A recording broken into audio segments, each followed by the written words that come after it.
Merci beaucoup. Donc, nous allons continuer cette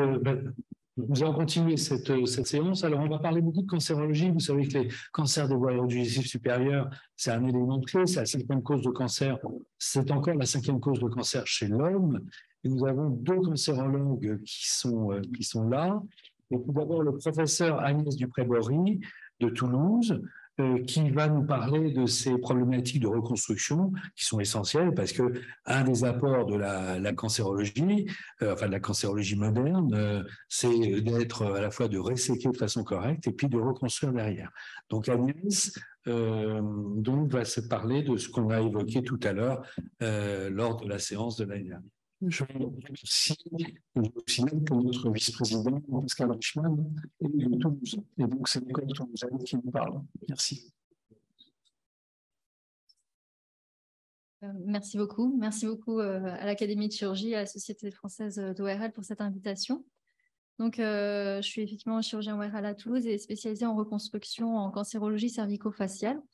Je vais vous parler en fait de 3 projets qui utilisent la fabrication additive et donc l'impression 3D pour essayer d'améliorer la qualité de vie des patients qui sont traités pour un cancer des voies aérodigestives supérieures. C'est son diaporama. Pour déjà expliquer la première problématique et l'intérêt d'utiliser l'impression 3D, on va partir d'un cas clinique. Donc ici, vous avez une imagerie. Ça va pas ? Vas-y. La retransmission à distance. C'est bon ? Donc, vous avez ici une imagerie d'une patiente assez jeune avec un volumineux cancer pelvimandibulaire qui va détruire une grande partie de la mâchoire. Pour traiter cette patiente, on va enlever le cancer chirurgicalement avec des marges. Et pendant l'intervention chirurgicale, on va faire une reconstruction de la mâchoire. Donc, on va faire ce qu'on appelle un lambeau libre de fibula. On va prendre cet os long avec ces vaisseaux qu'on va anastomoser sous microscope à des vaisseaux du cou. Et il va falloir conformer cet os long selon la forme de la mâchoire que l'on veut reconstruire. Si on ne fait pas ce type de reconstruction, par exemple, on peut mettre juste une plaque en titane entourée d'un lambeau musculocutané, par exemple de grand pectoral, mais dans plus de la moitié des cas, ça va sortir à travers la peau parce que ça ne va pas être intégré par le corps. Ou alors, si on ne fait rien, les patients, dans le cadre d'absence de reconstruction, par exemple de symphyse, vont être rétrognates, ne vont plus pouvoir s'alimenter par voie orale, voire vont devoir porter une trachéotomie à vie. La difficulté en fait de cette reconstruction donc par un lambeau libre de fibula, ça va être de conformer la mâchoire exactement selon la forme de la mâchoire qu'on a enlevée. Donc par exemple, pour reconstruire la partie violette, il va falloir conformer la fibula en 2 segments, un segment pour refaire la branche montante et un segment pour refaire la branche horizontale. Ce qui est difficile, c'est de bien positionner le condyle dans l'axe et de bien faire du coup l'angle entre les 2 segments de fibula. Pour nous aider à faire cette reconstruction, on peut s'aider de la planification. Donc, avant l'intervention chirurgicale, on va envoyer à une société le scanner des patients et eux, ils vont nous proposer la reconstruction idéale. On va valider et si on valide, ils vont nous imprimer des guides en 3D qu'on va pouvoir mettre en place sur la fibula des patients et ainsi, on a un patron et on va couper donc les bonnes longueurs de segments et les bons angles entre les segments. Il y a plusieurs études qui montrent que dans des cas de reconstruction complexe, ça permet de réduire la durée opératoire. C'est quand même des interventions qui durent à peu près 8 heures à chaque fois. Ça permet d'améliorer la qualité de la reconstruction et améliorer le taux de réhabilitation dentaire chez ces patients. Le problème, c'est que ça a un coût. Ça vaut entre 2 000 et 6 000 euros par patient. Ce n'est pas remboursé par la sécurité sociale. Donc, c'est soit à la charge de l'établissement, soit à la charge du patient. Il y a un temps de conception aussi qui est quand même long, qui est en moyenne de 3 semaines entre le moment où la société reçoit le scanner cervical plus le scanner des membres inférieurs et le moment où on reçoit les guides. Donc, dans le cas de la cancérologie, des fois, c'est trop long pour la prise en charge des patients. Étant donné que le coût matière de ces guides est faible, il y a certaines équipes qui ont essayé d'imprimer leur propre guide de coupe et ils ont comparé les résultats guide de coupe faits par des sociétés versus guide de coupe Homemade et ils ont montré qu'il n'y avait pas de différence en termes de résultats pour les patients. Mais on a quand même besoin d'un temps ingénieur, d'un temps de conception pour fabriquer ces guides. On est médecin, on n'est pas informaticien ou ingénieur. Avant 2017, à l'Institut universitaire du cancer de Toulouse en Coppel, comme la plupart des centres hospitaliers, nous, on n'avait pas accès à la planification et au guide de coupe du fait du coût que ça engendrait pour l'établissement. Je suis chercheuse associée dans une unité CNRS CIRIMAT, qui est une unité de biomatériaux, et avec Ghislaine Bertrand, qui est aussi chercheuse dans cet institut. On a proposé à des étudiants ingénieurs de 3e année de l'Institut national polytechnique de Toulouse un projet qui était de nous aider à améliorer les reconstructions mandibulaires de nos patients, mais à bas coût et avec un temps de conception réduit.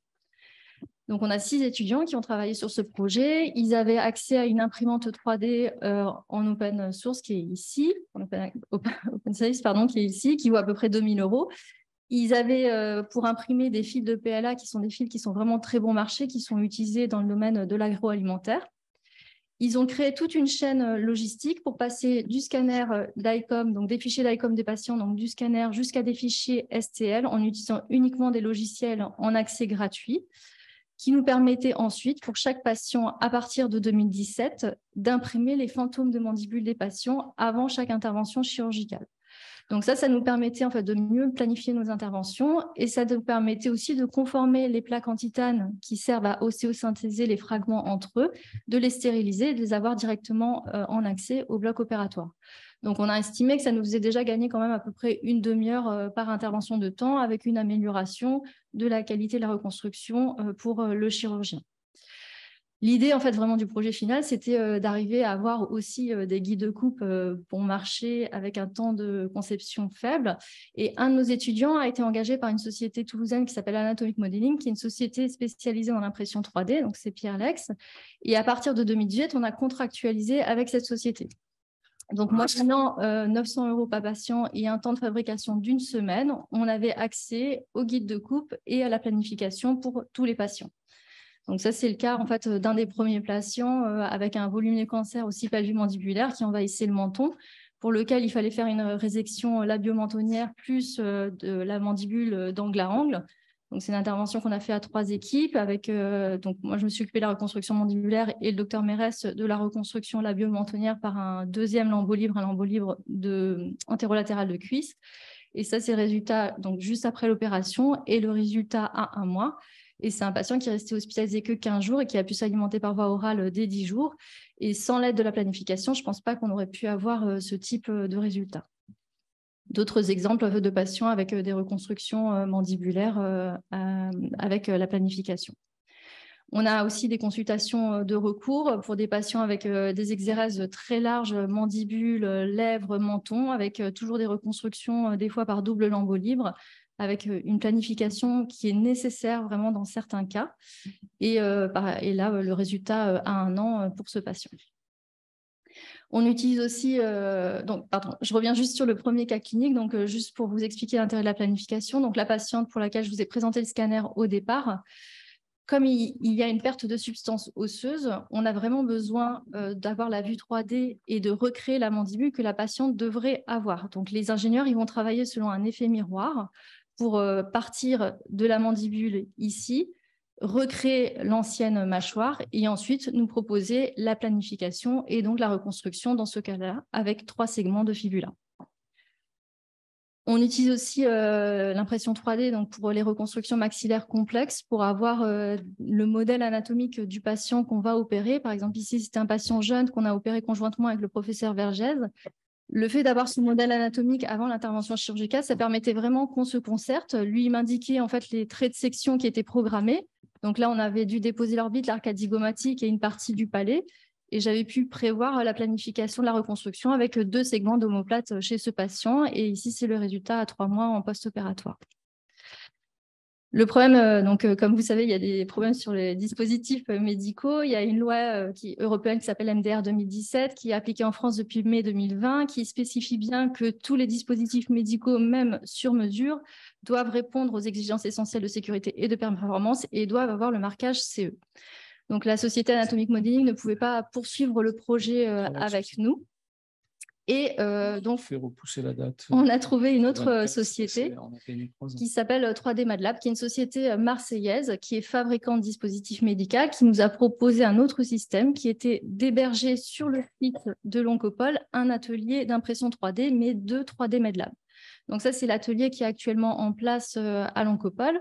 Donc c'est une imprimante à résine, les bacs de post-traitement. Et ici, on a l'ordinateur qui est relié à l'imprimante. L'idée, c'est de mettre les fichiers scanners des patients anonymisés dans l'ordinateur. 3D MedLab récupère directement les données, nous propose la planification, on valide et on passe directement les fichiers STL dans l'imprimante, donc gain de temps et gain de coût pour tout le monde. L'atelier, il est encore en cours de certification. Donc, par exemple, le premier cas qu'on a fait avec eux, on l'a fait avec une impression à Marseille. Ici, il y a un cas d'un patient avec une destruction de la mandibule suite à une histiocytose, avec une reconstruction ici en 4 segments. J'ai encore plein d'étudiants qui ont travaillé sur ce projet. Il y a 3 étudiants qui ont fait un diplôme universitaire de fabrication additive avec un stage à l'Oncopole sur ce projet, qui a été co-dirigé avec David Grossin, qui est chercheur au CIRIMAT. Eux, ils ont retravaillé sur tout le cycle de vie des guides de coupe du moment où on va recueillir les fichiers d'ICOM des patients jusqu'au moment où on va les utiliser en passant par la stérilisation. Ils ont travaillé sur une modification de la conception des guides pour qu'on ait quelque chose qui nous satisfasse vraiment lorsqu'on fait les sections au niveau de la fibula et au niveau de la mandibule. Et ils ont créé en fait un cahier des charges avec une analyse des risques, les recommandations. Et l'idée, c'est d'apporter ensuite ce cahier auprès de la NSM pour que notre atelier devienne certifié. J'ai encore un autre étudiant qui a travaillé 6 mois en stage sur l'Oncopole pour essayer de finir ce projet. Maintenant, on a besoin d'un peu d'investissement en fait, de temps personne et d'investissement financier de la part des établissements de santé. On a acquis aussi une caméra qui s'appelle la caméra Trios qui permet de faire des acquisitions de surface des patients en consultation pour qu'on utilise l'imprimante pour l'impression des plaques palatines, améliorer l'impression des épithèses avec Eric Toulouse. Et on souhaite l'utiliser aussi pour imprimer des modèles anatomiques pour les étudiants. Le deuxième projet dont je voulais vous parler, qui est porte sur l'impression 3D encore, il s'adresse à une autre catégorie de patients. Donc, c'est les patients, cette fois-ci, qui sont laryngectomisés. Dans beaucoup de cas, on va avoir des cas de sténose du pharynx dans les mois, les années suivant l'intervention chirurgicale. Donc, c'est des patients qui ne vont plus pouvoir s'alimenter correctement par voie orale, voire certains ne vont plus pouvoir avaler leur salive.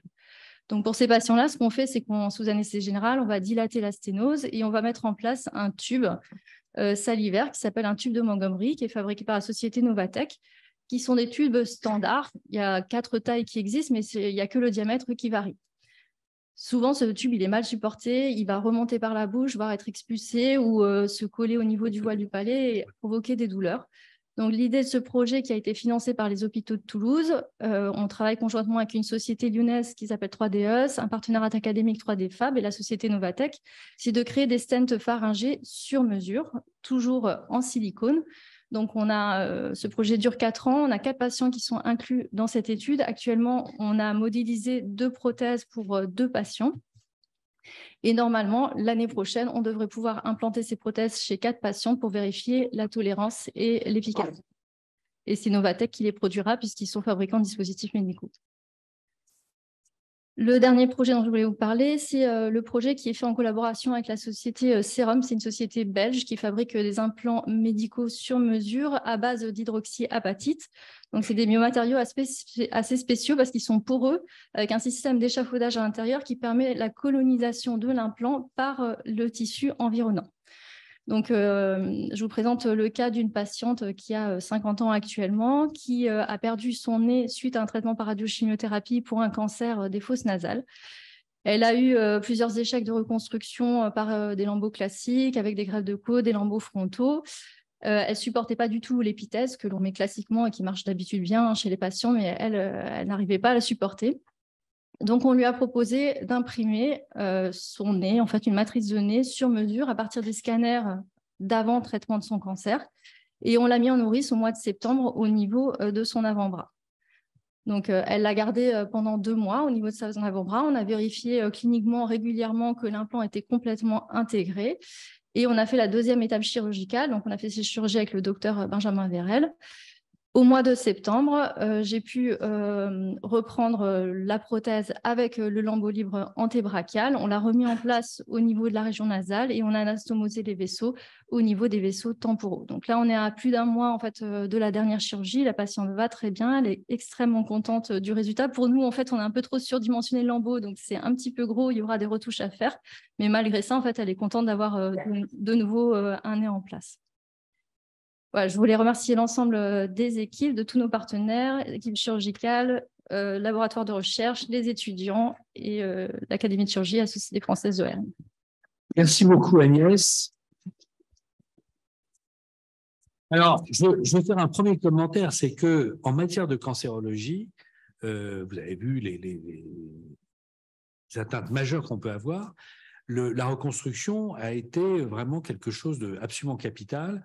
Et maintenant, il n'y a plus un service de cancérologie, on va dire des voies aérodigestives supérieures, puisqu'il y a les ORL essentiellement, mais il y a aussi évidemment les maxillofaciaux, dans lequel il y a toujours ce travail de reconstruction.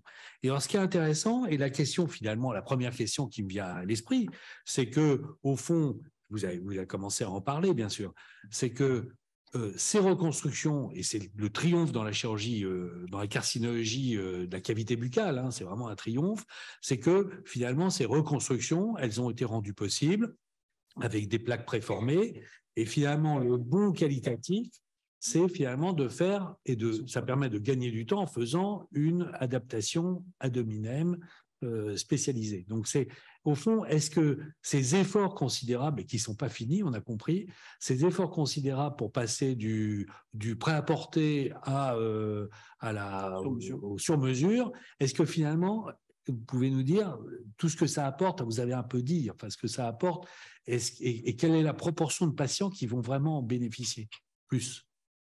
Vous voulez dire les implants sur mesure ou la planification? La reconstruction, finalement, en prêt-à-porter, telle qu'on peut la refaire avec les fibulas, etc. Ça marche souvent très, très bien. Oui. Mais le faire en faisant une préformation, un enregistrement, finalement, dans quel cas c'est indispensable? Dans quel cas c'est… Pour moi, la planification est vraiment un gain pour toutes les reconstructions antérieures, les symphyses, les parasymphyses, et toutes les reconstructions qui nécessitent d'enlever en fait l'ensemble de l'articulation temporomandibulaire pour bien repositionner le condyle.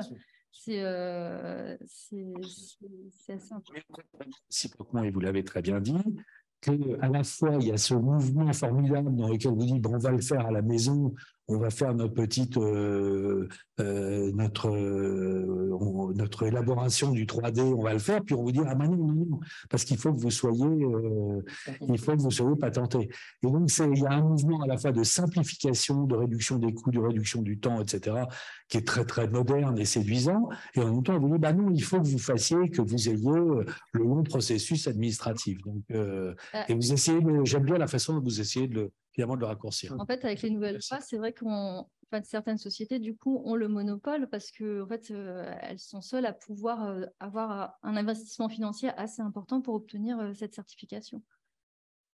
Oui. Alors moi, je voulais vous demander, l'Académie a fait un jour sa séance délocalisée à Amiens, où on a travaillé avec l'Institut Fairface du professeur Bernard de Rochelle, justement sur la chirurgie de la face, la reconstruction de la face, dans toutes les situations que vous avez présentées, dans des situations carcinologiques ou traumatiques, etc.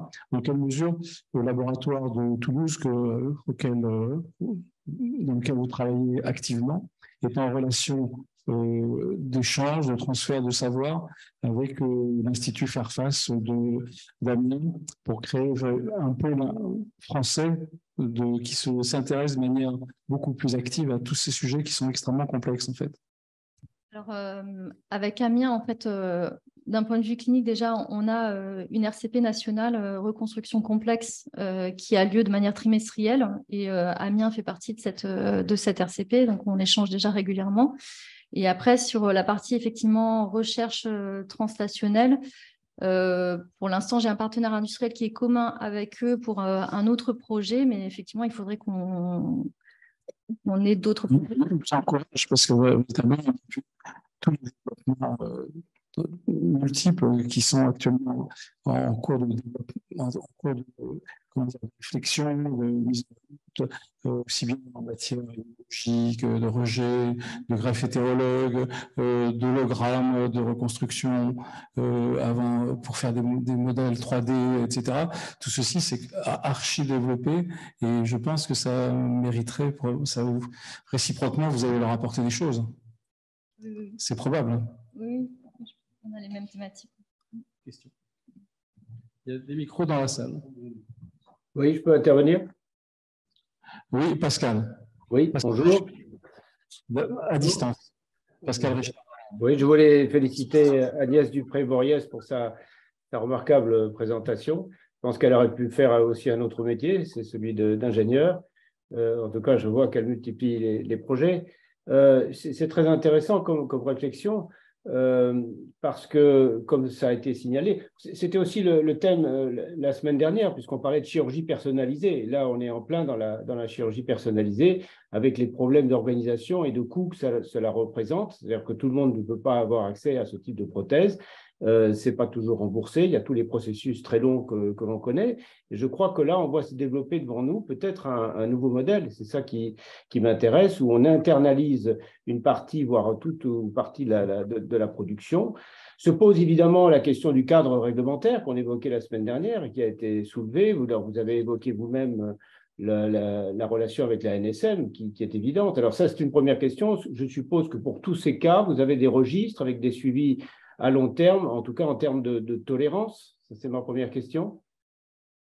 Alors, actuellement, donc, notre atelier n'est pas encore certifié puisqu'on n'a pas déposé de dossier à la NSM. Donc, pour l'instant, en fait, on participe à une étude clinique qui s'appelle l'étude CURVE. C'est une étude qui est portée par l'équipe de Nice, Alexandre Bozek, qui randomise, c'est un peu horrible, on randomise les patients entre planification versus pas planification. Et l'objectif de cette étude, c'est de montrer à la sécurité sociale qu'il y a un bénéfice à planifier les patients pour que plus tard, il y ait un remboursement. Ouais. Je suppose que là, si c'est une étude randomisée, vous allez avoir des réponses très rapides, étant donné le progrès que vous apportez. Il va y avoir normalement une analyse intermédiaire, oui. On espère qu'il puisse montrer. Et vous avez accès à tous ces processus d'innovation et d'accès rapide au remboursement forfaitaire, par exemple, comme peut être le forfait innovation que je connais bien. Ça, c'est l'HAS, par contre. Oui. Alors, ce sera à développer et l'Académie est à votre disposition. C'est un des rôles de l'Académie que d'être facilitateur dans cette problématique du développement rapide des innovations. Je tiens à le souligner. Et puis, par ailleurs, je ne veux pas être trop long, c'est que ça me donnait l'idée éventuellement d'une mutualisation financière, puisque les hôpitaux participent, financent manifestement, puisqu'il n'y a pas de remboursement. Les patients peuvent rarement, j'imagine, payer de telles sommes. Donc, il y a une vraie réflexion d'ordre financier sur une mutualisation entre les différents services concernés pour favoriser le financement de ce type de… En tout cas, je vous félicite beaucoup. Votre expérience est bien évidemment majeure dans le domaine de votre discipline, mais très intéressante dans le domaine général, dans la réflexion générale que nous menons actuellement à l'Académie sur le développement rapide de ce type d'innovation. Merci. Merci. Deux questions. Vas-y. Je vous remercie des très belles images que vous avez montrées et des perspectives que cela laisse espérer. Je voulais simplement vous poser une petite question d'ordre technique. Comment évaluez-vous la vascularisation persistante des divers fragments dans la reconstruction de transplant péronnier, dans la reconstruction de la mandibule, étant donné la multiplicité des plans d'ostéotomie? Je suis Jean Topédis qui vous pose la question. Alors, en fait, on prend souvent l'os avec une palette de peau en regard. Et donc, en fait, ce qu'on contrôle, c'est que la palette de peau, qui est la dernière zone vascularisée, reste vascularisée. Donc, si cette partie est vascularisée, l'os est vascularisé. Donc, en fait, dans les normalement, le risque, il est dans les 6 heures post-opératoires jusqu'à 4 jours, mais en fait, on sait très rapidement si ça marche. Le président de la commission pour l'innovation chirurgicale, Jean-Claude Coffinel, qui est chirurgien thoracique et vasculaire, et qui est donc très orienté sur les problèmes justement de l'innovation, de la certification, des implantables, etc. Vas-y, donc. Oui, non, là, ça ne va pas être véritablement sur ce sujet direct, mais c'est plutôt. Moi, j'ai tout à fait l'impression on parlait tout à l'heure de faire une mutualisation pour le plan financier, etc. Je pense plutôt c'est de faire une mutualisation sur le plan d'une entreprise qui permettrait d'avoir, je veux dire, les marquages, les autorisations, etc., Exactement. et d'avoir ces différentes filiales à l'intérieur des différents hôpitaux. Puisqu'on le voit, ici, on voit dans toutes les spécialités cette évolution qui progresse, hein, les fractures complexes du bassin, le maxillofacial, etc., etc. Et je crois que là, je veux dire, si on fait comme ça, je veux dire, vous aurez l'autorisation. On aura, toutes les étapes, je veux dire, seront passées et je veux dire, les filiales implantées qui fabriquent le matériel auront, in fine, l'autorisation. Peut-être un plan.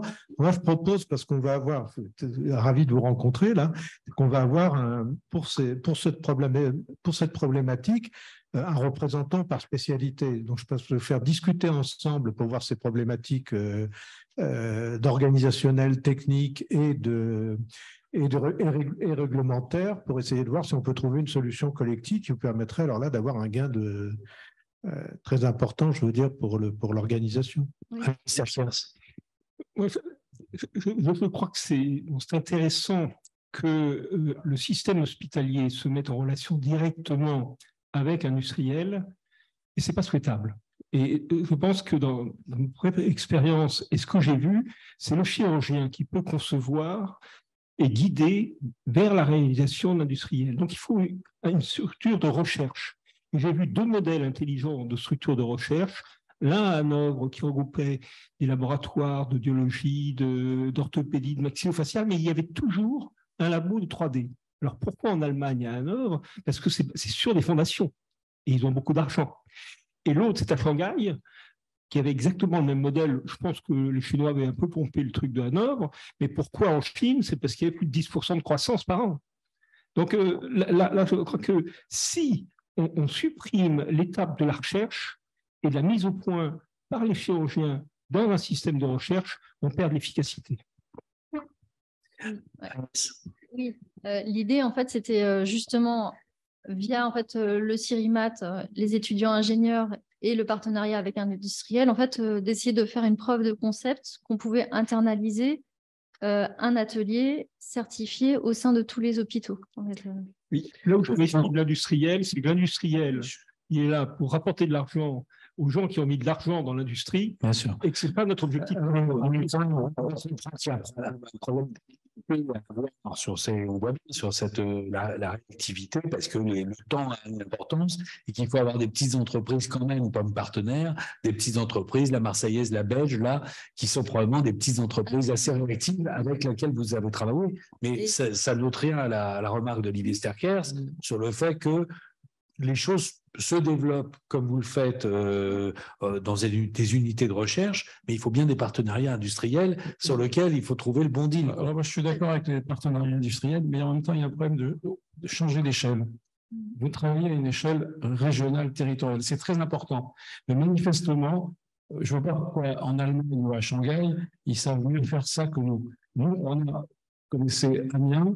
Il y a plein de centres, Chloé Bertolus qui travaille sur des sujets à peu près équivalents que le vôtre. Pourquoi ne pas monter une espèce d'équipe nationale mutualisant à la fois vos efforts pour, d'une part, partager vos idées et d'autre part, partager les démarches administratives que vous devez franchir.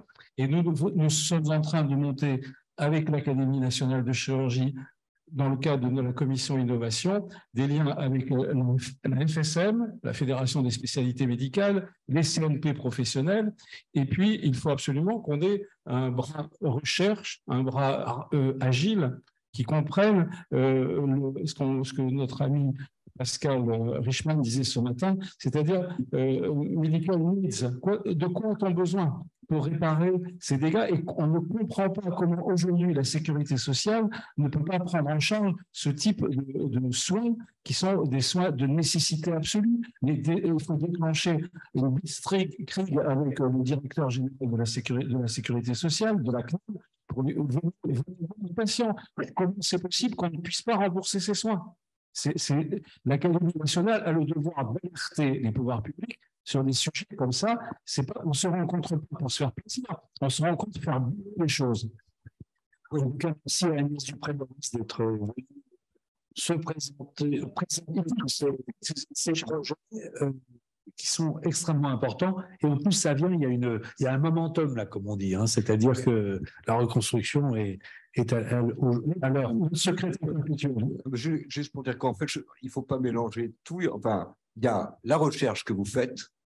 Et donc là, comme vous l'avez dit, il faut une certaine agilité avec un industriel. Il y a le deuxième aspect, c'est le réglementaire. Oui, bien sûr. La troisième, et ce n'est pas le même interlocuteur. Et je pense que vous avez probablement, les chirurgiens probablement besoin d'être aidés sur le plan réglementaire parce que c'est un monde qu'on ne connaît pas. Ensuite, il y a la validation, c'est encore un autre interlocuteur, c'est l'HAS. Et enfin, il y a le payeur qui est encore un autre interlocuteur qui est la CNAM. Et donc, c'est vrai que moi, je suis admiratif de ce que vous faites. Parce que d'abord, vous rendez service aux patients, c'est manifeste. Alors, on peut dire, on attend les résultats de l'étude prospective contrôlée, mais enfin, quand on voit les choses, on se rend bien compte que, quand même, ça va être un plus. C'est après que le problème commence. C'est-à-dire que c'est toute cette chaîne-là, et sur lequel, d'ailleurs, on travaille beaucoup à l'Académie depuis environ 1 an et demi. On a vu la HAS, on a vu la DGES, on a déjeuné encore hier avec la FSM, et que c'est le rôle de l'Académie d'aider des gens comme vous pour leur trouver les filières, enfin, que le circuit soit fluide. Et ce que je dis pour vous, c'est également valable pour les industriels qui fabriquent des DMI. C'est ça l'enjeu pour nous. N'oubliez pas la mutualisation au niveau national, avec les équipes qui font les mêmes travaux de recherche que vous. Et ça, c'est un message clé. Moi, je suis ouverte à tout projet collaboratif. Merci beaucoup. Donc, on continue avec